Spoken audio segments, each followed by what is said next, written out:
Superman 2 a eu droit à deux versions. Une version catastrophique dans laquelle le réalisateur a été écarté. Et puis une version Director's Cut sortie des années plus tard qui, elle, est très bien. Tiens, ça vous rappelle pas un certain Zack Snyder avec sa Justice League? Ah oui. Zack Snyder n'a rien inventé, les amis. Bonjour la team, j'espère que vous allez bien aujourd'hui, les amis. Je vous propose mon avis critique sur Superman 2. Deux fois la version de Richard Lester, qui est malheureusement la première version, et la version de Richard Donner, sortie plusieurs décennies plus tard. Hein. Elle est sortie en 2005. C'est dommage. Je pense que personne l'a vu. c'est ça qui est horrible. Alors que c'était lui qui avait réalisé le premier Superman. D'ailleurs, si vous avez raté ma vidéo critique du premier film Superman, vous pouvez la retrouver en cliquant sur le bouton i en haut à droite. C'est vraiment incroyable quand même cette histoire. Hein. Comme quoi, les problèmes chez DC, ça date pas de Zack Snyder. Hein, ça a toujours été là. Hein. Des réalisateurs qui sont virés, on retourne des scènes, et puis des années plus tard, le réalisateur arrive et dit ah, mais moi j'aimerais bien qu'on sorte ma vraie version, la version Director's Cut, donc du coup ma vraie vision du film. Donc le premier film est sorti en 1980 et la version Director's Cut en 2005. 25 ans plus tard. Ça, c'est du Director's Cut, comment dire, bien mariné. Bah après, bon, je pense que ça a été compliqué pour lui, je pense. Pour Zack Snyder, ça a pris moins de temps, évidemment, ça n'a pas pris 25 ans, mais pour Richard Donner, voilà, c'était un peu plus compliqué. Donc, on va commencer par la critique de la version de Richard Lester, qui, c'est assez ironique, avait travaillé sur le premier Superman, et puis qui a été écarté. Enfin, il n'a pas été crédité plutôt, mais il avait travaillé sur le premier Superman. Pour le deuxième Superman, Richard Donner s'est un peu embrouillé avec le studio. Bah, du coup, que fait le studio quand il voit que son réalisateur n'écoute pas? Il est remercié. Et du coup, Richard Lester s'est occupé de finir le film. En fait, ils ont trouvé que le film était un peu trop sérieux. C'est bizarre, ça me rappelle quelqu'un. Et du coup, Richard Lester s'est occupé de tourner des scènes un peu plus comédie, un peu plus comique. Après, en ayant vu les deux versions, après, j'ai pas l'impression que la première version était plus comique, plus légère. Bon, c'est vrai qu'il y a 2-3 scènes de la version de Richard Donner qui sont un peu plus. Tu dis, ça rigole pas trop, hein. Donc, la première version du film est assez passable. Les scènes qui sont exclusives à la version de Richard Lester sont assez moyennes. En fait, l'intrigue du second film, enfin il y a deux intrigues, mais on va dire l'intrigue principale, c'est Superman qui affronte les sbires qui ont été emprisonnés par son père dans le premier film. Parce qu'en fait, dans les deux versions de ce Superman 2, on a droit à genre précédemment dans Superman, genre pendant les 15 premières minutes, je crois, enfin 10, on va dire 10 minutes, un rappel de tout ce qui s'est passé dans le premier Superman. Parce qu'en fait, ce Superman 2 fait suite au premier Superman. Il y a vraiment une continuité. Parce que, comme je disais, les trois ennemis qui ont été emprisonnés par son père vont être libérés dans ce second film suite à une action qui a été faite par Superman en voulant sauver la Terre. Enfin, en voulant sauver la Terre. Enfin, pas la Terre, mais sauver des gens. Donc, Superman va devoir affronter Général Zod, Ursa et Non. Qui ont été libérés suite à une explosion d'une bombe qui a été mise en place sur la tour Eiffel. Oui, c'est incroyable. Le Superman 2 de Richard Lester s'est déroulé au début, enfin dans la première séquence, s'est déroulé à Paris. Voilà. Bon, un classique Paris pluvieux, hein, on connaît, hein, ça bouge pas. C'est bien, les Américains, ils n'ont pas changé la colorimétrie de Paris. Le côté grisâtre, triste, bah c'est ça, c'est bien Paris. On retrouve une Lois Lane plus piège de cristal que journaliste. Hein. Elle est là en mode infiltration Tout ça pour avoir un scoop qui va lui permettre de toucher dollars de plus sur son article. Donc voilà, elle se met en danger pour essayer d'être le plus proche possible de, des terroristes qui sont en train de mettre une bombe sur la tour Eiffel. Évidemment, Superman va arriver et va sauver la journée. En voulant sauver Paris, donc Superman prend la bombe et l'envoie dans l'espace, sauf que la bombe explose pas très loin de la prison du général Zod et d'Ursa et de Non. Les trois vont être libérés suite à cette explosion. Ensuite, ils vont atterrir sur la Lune et ils vont commencer à faire leurs premiers méfaits. Et puis ils vont aussi découvrir leur pouvoir. Parce qu'en fait, vu qu'ils ne se trouvent pas très loin du Soleil, ils vont se rendre compte que grâce à la présence du Soleil, ils ont un pouvoir. Enfin, ils ont des pouvoirs, tout simplement. Et donc, ils décident d'aller sur Terre. Pendant ce temps, nous avons Lex Luthor en prison avec ses sbires qui manigance comment on dit, un prison break. Voilà, il s'échappe de la prison. Pendant ce temps, comme je le disais, pire de. Enfin, les trois ennemis, là, Gérald Zod et ses deux comparses, ils font un petit carnage sur la Lune. Voilà, ils se rendent compte que, merci le Soleil, leur densité moléculaire leur donne des pouvoirs illimités. Bon, ça. Mais bon, admettons. Pendant ce temps, donc Lex Luthor, on va dire, a réussi à s'échapper, grâce à la, je sais plus comment elle s'appelle, Madame Schlenkschuster du premier film, qui revient ici avec une petite montgolfière et arrive à faire libérer Lex Luthor. Pendant ce temps, les trois comparses, anciens ennemis du père de Kal-El, font leur petit bonhomme de chemin. Là, ils vont enchaîner. Ils vont arriver dans un village et ils vont évidemment expliquer à tout le monde que désormais c'est eux les patrons. S'ensuit une scène, comment dire,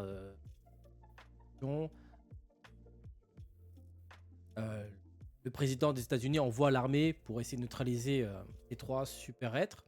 Pendant ce temps, Superman et Lois Lane sont envoyés faire une enquête sur une arnaque de merde.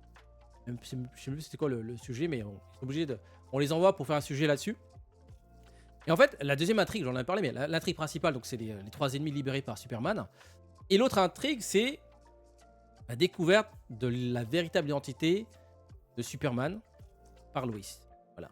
Donc Lois Lane qui commence à se poser des questions. C'est vrai que Clark Kent, il a un air de Superman. Et en fait, dans cette version de Superman, Superman va trébucher et va mettre sa main sur le petit feu de cheminée. Alors c'est très bizarre. Imagine, t'as un appartement. Au lieu d'avoir une cheminée, tu as un feu en plein milieu du salon.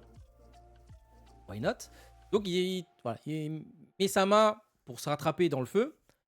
Et en retirant sa main du feu, Lois Lane remarque que sa main n'a pas d'égratignure. Ah, c'est toi, super.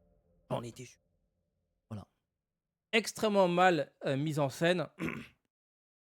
C'est ridicule. On se dit, bon, on est plus à ça près. De toute façon, le film est très léger. On est dans une comédie en vrai. En fait, c'est une comédie de super-héros. Les méchants sont très méchants. Ils sont juste méchants en fait. Pas de. Comment dire, pas d'autre but dans la vie que d'être méchant. C'est fou, hein. Voilà. Lois Lane, toujours aussi cruche. Bon, vu que Superman est démasqué, il va révéler tout à sa dulcinée. En fait, ce qui est assez marrant, c'est que dans la version de Richard Lester, Superman est un peu plus romantique. Pour leur premier tête-à-tête dans la forteresse de la solitude, Superman décide d'aller chercher une petite fleur, de quoi manger, etc. Il fait des choses bien, tu vois. Vous allez voir qu'après, dans la version de Richard Donner, c'est moins de romantisme. C'est comme dans le premier film, beaucoup de sous-entendus sous la ceinture, c'est assez rigolo. Donc Superman passe une petite soirée caliente avec sa chère adulcinée, il sabre le champagne. Bon. En fait, ce qui se passe, c'est que le Superman 2 a été tourné déjà en amont par Richard Donner. En fait, Richard Donner a voulu tourner les deux films en même temps. Et donc, il y a une grande partie des plans qu'il a tournés pour le Superman 2 qui ont été réutilisés. Et je pense que cette scène a été tournée par Richard Donner. Parce qu'il y a toute la symbolique. C'est Richard Donner, hein, les petits sous-entendus sous la ceinture. Voilà, Superman qui sort une bouteille de champagne, qui fait jaillir puissamment avec une seule main. Et Lois Lane qui est là. Tu vois. C'est. Voilà, c'est pas quoi vous dire. Hein. Voilà, c'est comme ça à l'époque. Hein. Alors, pareil, il y a une différence entre la version de Richard Lester et de Richard Donner. Dans la version de Richard Lester, Superman redevient humain avant de consommer sa dulcinée. Donc là, nous avons Lois Lane qui s'est mis en nuisette. Elle se prépare hein, pour la nuit. Hein. Et Superman consulte son ordinateur. Parce que, en fait, cette version aussi a été tronquée par l'absence du père de Superman, donc Jor-El, interprété par... mince, j'ai un trou de mémoire. Marlon Brando, comment l'oublier? Marlon Brando, en fait, sur ce film, sur le deuxième film, donc le Superman 2 de Richard Lester, a été supprimé du montage suite à un désaccord, etc. Comme ça. Il voulait plus de thunes, apparemment. Et ils leur ont dit non. Et du coup, toutes ces scènes ont été remplacées par sa mère, par la mère de Superman. Et du coup, là, Superman se retrouve à parler avec sa mère pour lui dire bon, je vais redevenir humain, enfin devenir humain, parce que bon, quel est l'intérêt d'être équivalent d'un dieu, mais le plaisir charnel m'intéresse plus, etc. Donc, il redevient humain et ensuite il consomme, il passe la nuit avec Lois Lane. Ensuite, on a une séquence où Superman n'est plus Superman, c'est juste devenu Clark Kent. Il y a une petite bagarre dans un bar et là il va découvrir ce que c'est d'être un humain. Donc il va découvrir la douleur, le saignement, être humilié, avoir honte. Donc voilà. Superman sans ses pouvoirs, c'est juste un mec random. On rend compte qu'il sait pas se battre. Il a tout droit et il essaie il essaie de donner des ordres, mais ça ne marche pas. Et en fait, on se rend compte que ce Superman-là, il est quand même assez con, assez limité. Il est fort, enfin, je veux dire, il peut se permettre d'être gentil parce qu'il est invincible. Sans ses pouvoirs, c'est juste un couillon, en fait. Pas d'autre... j'essaie d'être gentil, mais c'est juste un couillon. Donc, imagine le mec, voilà, il se met... Il y a un mec qui s'est assis à sa place. En fait, il voulait réserver une table pour lui et Loïs et il lui demande gentiment bon monsieur vous pouvez vous écarter et le mec lui dit bah non, va faire quoi? Et là Superman ils m'ont dit bon je suis pas content, levez-vous et puis bon il va se faire casser la gueule. Donc un Superman, on m'a vendu un Superman lumineux machin et tout. En fait les premiers Superman c'est juste un couillon en vrai. Hein. Déjà dans le premier film, Lois Lane meurt à cause de lui parce qu'il est couillon, il est trop gentil. La gentillesse en fait c'est une faiblesse. Hein, je veux dire. Il est capable de plier n'importe quoi avec sa force physique.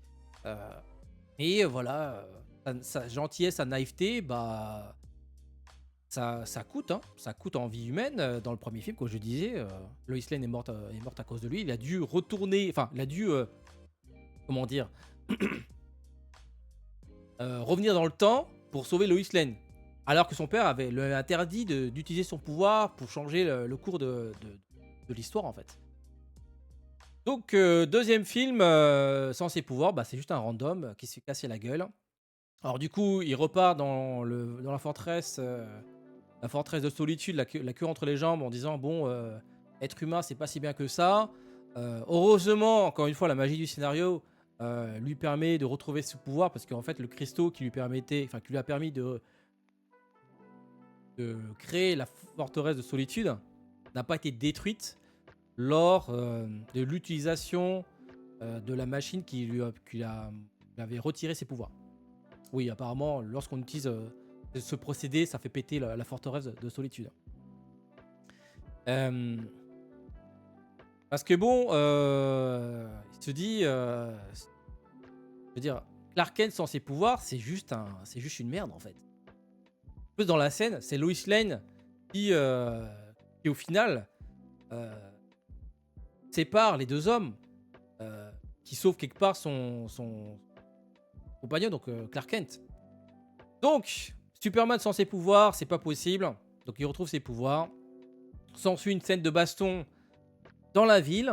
Alors, moi, pareil, on m'avait vendu, ouais, tu verras le Superman de... Premier Superman était lumineux, Zack Snyder, il a fait de la merde et tout, il a fait Superman le sombre, etc. Excusez-moi, mais dans les deux films, Superman se bat dans la ville avec les sbires de General Zod. C'est vraiment Zack Snyder avant l'heure. Hein. Ça se tabasse dans les airs, ça s'envoie des grosses mandales. Superman finit dans le décor, il met une patate, l'ennemi, enfin Non, donc l'un des sbires de General Zod, finit également dans le décor. C'est vraiment Zack Snyder. Et en fait, il a fait une remake de cette séquence. Il y a toute une baston dans la ville. Et du coup, les gens disent, ouais, enfin, en critiquant la version de Zack Snyder, ouais, mais attends, ils ont fait n'importe quoi, ils sont battus dans la ville, ils n'ont pas pensé aux dégâts collatéraux. Bah, c'était pareil dans le deuxième film, en fait. La différence, c'est que le Superman de Richard Lester a dû, comment dire, il a quand même sauvé les civils, parce qu'en fait, dans leur combat, il a fait tomber une antenne d'une tour et il a décidé quand même d'aller récupérer l'antenne. Après, évidemment, les ennemis, enfin les trois méchants le regardaient faire. Hein. Dans la version de Zack Snyder, qui est beaucoup plus réaliste, hein, les ennemis sont pas juste tout cons qui attendent qui attendent leur tour pour faire les actions. Et évidemment, ça n'a pas de sens parce que bon, pendant qu'ils sauvent les citoyens, que font les trois autres en fait? Que font General Zod et ces deux sbires? Donc, il y a toute une baston qui dure assez longtemps. Il y a plein de trucs qui sont détruits. Donc, Superman lumineux, moi, je sais pas. Hein. C'est quand même assez, assez violent. Hein. Ça se tabasse dans la ville. Ça détruit des bâtiments. Scène qui est exclusive à la version de Richard Lester. Superman décide de se barrer de Metropolis pour les attirer dans la forteresse de solitude. Ensuite, une petite scène de combat. Là, on comprend pas trop pourquoi Superman arrive à tenir tête les trois pour au final se faire bêtement avoir. C'est un peu bizarre en fait, parce que dans la scène où il se battait dans Metropolis, il avait du mal à gérer Non et Ursa qui l'attaquaient qu'à deux. Et là, on a une attaque à 3 avec General Zod et il arrive à les gérer. Note. Bon, ensuite, y a quand même un des sbires qui commence à utiliser son cerveau. Il se dit, bon, vu que Superman est plus fort que nous, on va prendre Lois Lane en otage. À ce moment-là, Superman a une petite idée. Il va faire semblant de rejoindre la machine pour retirer ses pouvoirs. Sauf qu'en fait, il a inversé le procédé. Désormais, seule la personne qui se trouve dans la cabine est protégée de l'inversion des pouvoirs. Du coup, dans cette scène en question, tous ceux qui sont pas dans la cabine vont perdre leur pouvoir. Donc, General Zod et ses deux sbires. Et Superman finit par prendre le dessus, parce que vu que les trois n'ont plus leur pouvoir. Et puis voilà, c'est réglé. Bon, c'est quand même pas très bien écrit. C'est pas très bien écrit. Autant le premier, il avait du charme, autant le deuxième, je trouve assez mal écrit. La mise en scène aussi, elle est très très mauvaise. Après, c'est la version de Richard Lester. Alors, pareil, ça, je sais pas si c'est sorti d'où. Superman, ça l'emmerde un peu que Lois Lane ait découvert son identité, tu vois. Du coup, pour lui effacer la mémoire, qu'est-ce qu'il va faire? Il va l'embrasser. Alors, il a peut-être fait un truc avec la langue dans sa bouche. Alors, il a tourné tellement vite sa langue que du coup, ça a retourné le cerveau de Lois Lane. Mais suite à ce baiser, Lois Lane perd la mémoire et ne se rappelle plus de ce qui s'est passé. Elle a oublié de tout ce qui s'était passé la semaine qui vient de se dérouler. Explication du pouvoir, 0. Donc séquence assez bizarre, voilà. Bon, c'est pas fini, on a un plan Superman qui sauve les États-Unis. Ça me fait tousser. Il y a un petit côté très... heureusement que Superman est là, heureusement que Superman est américain. Hein. On a bien compris l'image, hein. Sans Superman, la Terre serait condamnée. Encore une fois, les Américains. Mais ce n'est pas fini. Superman retourne dans le bar, retrouve le mec qui lui avait cassé la gueule en étant Clark Kent. Cette fois-ci, il a retrouvé ses pouvoirs et il lui botte le cul. Alors, je sais pas à quoi sert cette séquence. Elle dessert Superman. Là, on est face à quelqu'un qui ne joue pas dans le même cours que lui, tu vois. Pourquoi aller botter le cul d'un humain par ego? Parce que voilà, son ego a été touché lorsqu'il n'avait pas ses pouvoirs. Donc en fait, cette séquence dessert, on va dire, la prestance, l'aura, la bienveillance de ce Superman. Ça sert à quoi de taper un mec qui n'a pas tes pouvoirs? Attaque-toi à quelqu'un qui... Enfin, je veux dire, quelqu'un qui a ton niveau.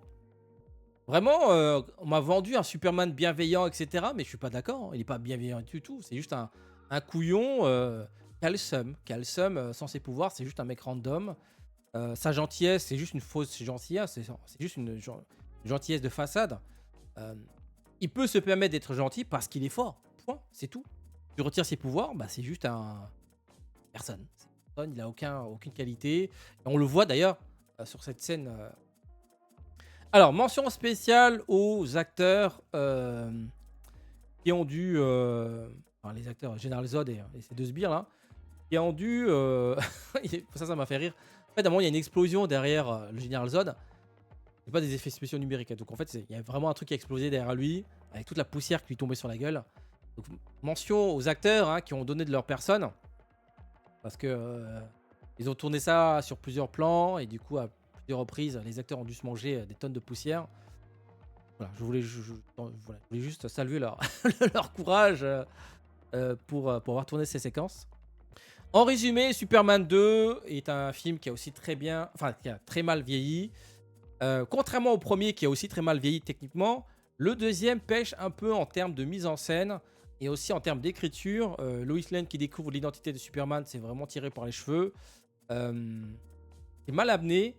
Les combats manquent d'inspiration. On comprend pas pourquoi il y a un basculement entre la scène de Metropolis et puis la scène dans la forteresse de solitude. Pourquoi Superman, qui a du mal à gérer Non et Ursa, finit par les gérer dans la forteresse de solitude? Il s'est passé quoi pour qu'il soit plus fort? Et puis, à quel moment il a eu l'idée de switcher la machine pour neutraliser les pouvoirs de tout le monde? Enfin bref, je trouve que c'est quand même assez mal amené. Les scènes, les mises en scène sans effets spéciaux sont assez basiques. On se rend compte quand même que Richard Donner est un meilleur réalisateur. Parce que dans le premier film, on avait droit quand même à de belles séquences, des plans séquences assez longs qui permettaient aux acteurs de s'exprimer. Là, on a vraiment que des plans cut. Je trouve que Lois Lane n'ont pas mis en valeur. Lois Lane et Clark Kent. Donc voilà, assez décent. Maintenant, on va parler de la version de Richard Donner. Alors, dès le début, Lois Lane commence à se poser des questions. Elle prend une photo de Superman dans un article de journal et elle dessine le costume de Clark Kent qui se trouve à côté de lui. Voilà. Elle se dit, tiens, et si je mettais le costume de Clark Kent sur Superman? Et là, elle se dit, oh, je dirais pas Clark Kent? Toute la séquence à Paris n'existe pas dans la version de Richard Donner sortie en 2005. Dès le début, Lois Lane commence à sentir quelque chose. Dès le début, en fait, elle va se jeter à la fenêtre, pousser Clark Kent à se révéler. Alors, dès le début, ça commence comme ça. Superman, Clark Kent va trouver une astuce pour amortir la chute de Lois Lane. D'ailleurs, on reconnaît la version de Richard Donner. Encore une fois, on est sous la ceinture. Voilà, il a glissé une petite séquence où Superman, en se déplaçant rapidement, fait voler un peu les feuilles. Et accessoirement, la jupe d'une des assistantes. Richard Donner, t'as pas changé. C'est... Voilà. Réalisateur d'une main et l'autre main... Voilà, le mec qui réalise avec une main dans le slip, il a pas changé. Donc, il arrive à amortir la chute de Lois Lane avec astuce, il fait ouvrir un sorte de parasol, je crois. Donc voilà, Lois Lane, bon, elle a voulu démontrer que Clark Kent était Superman, sauf qu'elle elle a échoué lors de la première tentative. Autre différence avec la version de Richard Lester, donc cette fois-ci, ils ont pu négocier avec Marlon Brando. Bon, Marlon Brando est mort juste avant la sortie de la version Director's Cut, donc ils ont négocié avec les ayants droit. Donc ils ont réintégré toutes les séquences de Jor-El. La scène où Lois Lane découvre la véritable identité de Superman est beaucoup mieux écrite. Elle fonctionne très très bien. Lois Lane décide de sortir un pistolet et de mettre en joue Clark Kent en disant « Je suis sûr que si je te tire dessus, il va rien se passer. » Elle se dit « J'ai fait l'erreur au début de mettre ma vie en danger pour, pour t'obliger à montrer ton vrai visage. Cette fois-ci, je vais mettre ta vie en danger et on va voir si tu es vraiment, si tu es vraiment Clark Kent ou est-ce que tu es Superman comme je pense que tu es. » Donc elle prend un pistolet et elle tire sur Clark Kent. Clark Kent qui dit. Et là, changement d'expression. Clark Kent révèle son vrai visage. Il a dit ouais, c'est bon, c'est moi Superman. Là, je retirais ses lunettes. Excellent. Non mais après l'expression est pas mal. Hein. Il passe d'un mec un peu bêta et puis tout d'un coup quand il se prend la balle, il a le visage fermé comme ça. Il a dit oh, ok, il m'a percé Lois Lane. Par contre Lois Lane très maligne. En fait c'était une arme avec des balles blancs. En fait elle a tiré une fausse balle du coup. Et Superman s'est fait avoir. Cette scène est vraiment très très bien écrite. Juste pour cette scène, je trouve que le film est meilleur. Hein. Voilà, on voit la différence quand même. On voit la différence entre la version de Richard Lester et la version de Richard Donner. Lois Lane, elle est moins stupide dans cette version-là, moins cruche. Donc, très belle séquence entre Lois Lane et Clark Kent. Et c'est comme ça qu'elle découvre la véritable identité de Superman. Bon, ensuite, on a exactement la même scène où il amène sur la forteresse de solitude. Richard Donner, on le connaît, hein, toujours une main dans le slip. Il a intégré cette séquence qui est assez rigolote. En gros, on a un plan serré sur Superman. Lois Lane lui dit « Y aller doucement. » Et Superman lui dit « C'est la première fois que je fais ça. » Et elle lui dit « Non, t'inquiète pas. Au début, c'est normal, mais il faut que tu ailles avec douceur. » À votre avis, ça fait référence à quoi hein. Ensuite, on le voit utiliser son rayon laser pour faire gonfler un gâteau. En fait, il parlait de ça, en fait. Encore une fois, c'est des dialogues sous la ceinture pour essayer de raconter autre chose, mais on sait très bien de quoi...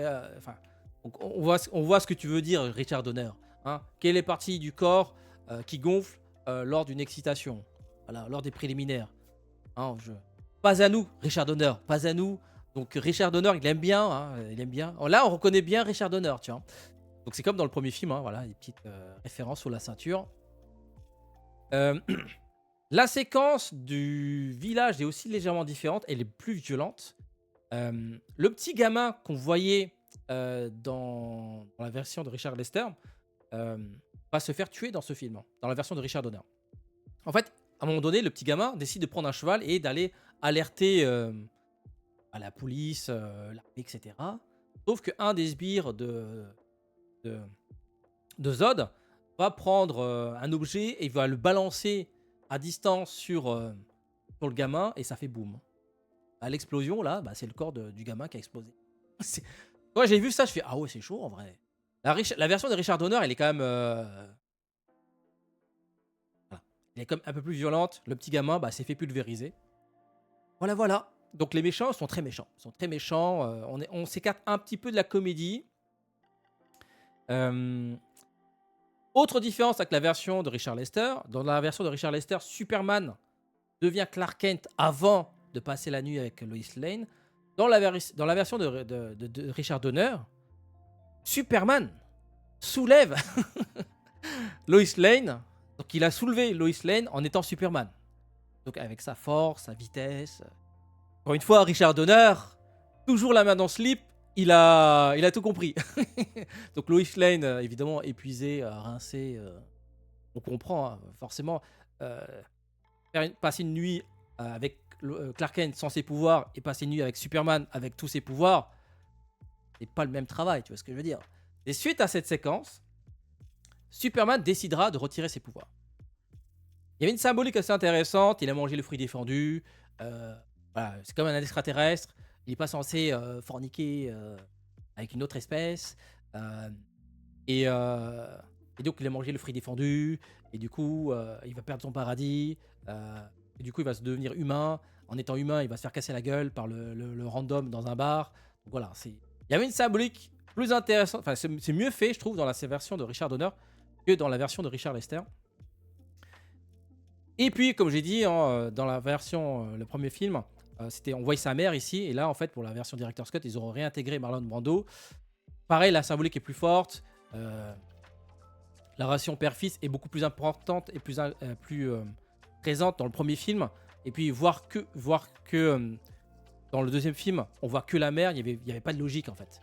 Donc, Marlon Brando qui explique à Superman, si tu perds tes pouvoirs, c'est pas une bonne idée, etc. C'est pas comme ça. C'était pas ça le projet. Tu devais leur montrer la voie avec tes super pouvoirs. Ils ont besoin d'un guide. Donc il y avait déjà une petite idée du Messie, tu vois. Tu n'es pas un être humain, tu ne dois pas avoir la même vie que les autres. Tu es là pour leur montrer le chemin, en fait. Alors, notez aussi la tenue de Lois Lane post-coït. Elle porte juste le t-shirt de Superman pour montrer la fusion, la fusion des corps. Elle s'imprègne des éléments de Superman et Superman s'imprègne d'éléments de Lois Lane qui est humaine. Donc, pareil, dans la symbolique, c'est mieux fait dans le film de Richard Donner. Bon, après, c'est vrai que son t-shirt est un peu ras là. Enfin bref, Richard Donner, quoi. On est dans un film de Richard Donner, voilà. Alors même concept, enfin même idée, il va perdre ses pouvoirs, il va se faire casser la gueule dans le bar, il va revenir la queue entre les jambes à la forteresse de solitude. Avec la magie du scénario, il va récupérer le cristal qui va lui permettre de recréer, de remettre en place la forteresse de solitude. Cette fois-ci, pour récupérer ses pouvoirs, il y a un sacrifice à faire. L'hologramme de son père va donner l'énergie qui lui reste pour que Superman retrouve ses pouvoirs. En contrepartie, il va disparaître. Donc en fait, le père spirituel va devoir mourir que Superman puisse renaître en tant que Superman. Pareil, la symbolique est beaucoup plus forte dans le film de Richard Donner. La fin du père pour que le fils redescende. Vraiment, la version de Richard Donner, c'est vraiment la version Justice League de Zack Snyder. Et la version de Richard Lester, c'est la version Josh Whedon. Donc la version flinguée. Le mec, il a rien compris en vrai. En vrai, le premier film, là, il a rien compris. Il est passé à côté du truc. En fait, il est passé à côté de toutes les symboliques de ce que voulait faire Richard Donner. À la fin du film, cette séquence est inédite par rapport à la version de 1980. Superman détruit la forteresse de solitude. Il n'en a plus besoin. Alors, en même temps, son père est mort. Enfin, son père, entre guillemets, est décidément... Enfin, est mort une nouvelle fois. Donc il n'y a plus intérêt à vivre dans cette forteresse. Donc voilà. Et vraiment, pour moi, il n'y a rien à voir entre les deux films. Hein. Pour terminer, pour effacer la mémoire de Lois Lane, dans le premier film, Superman embrasse Lois Lane et touille sa langue tellement rapidement que... non, je sais pas s'il touille sa langue, mais il embrasse juste et après il perd la mémoire. Dans le film de Richard Donner, il refait la même technique que dans le premier film. Il tourne autour de la planète pour faire revenir... pour revenir dans le temps et changer 2-3 éléments. Notamment empêcher que la fusée explose proche... que la fusée... Enfin, la bombe explose près de la prison de General Zod. Et du coup, voilà, Lois Lane retrouve sa vie normale. Elle a oublié elle a oublié que Clark Kent était Superman. Et puis ça s'arrête comme ça. Deuxième film, la version de Richard Donner est beaucoup plus intéressante. Si je devais vous conseiller laquelle des deux versions, laquelle des deux versions, clairement, regardez la version de Richard Donner, le Director's Cut sorti en 2005. Je pense que peu de gens l'ont vu parce qu'il est sorti qu'en 2005. Je trouve ça vraiment trop dommage.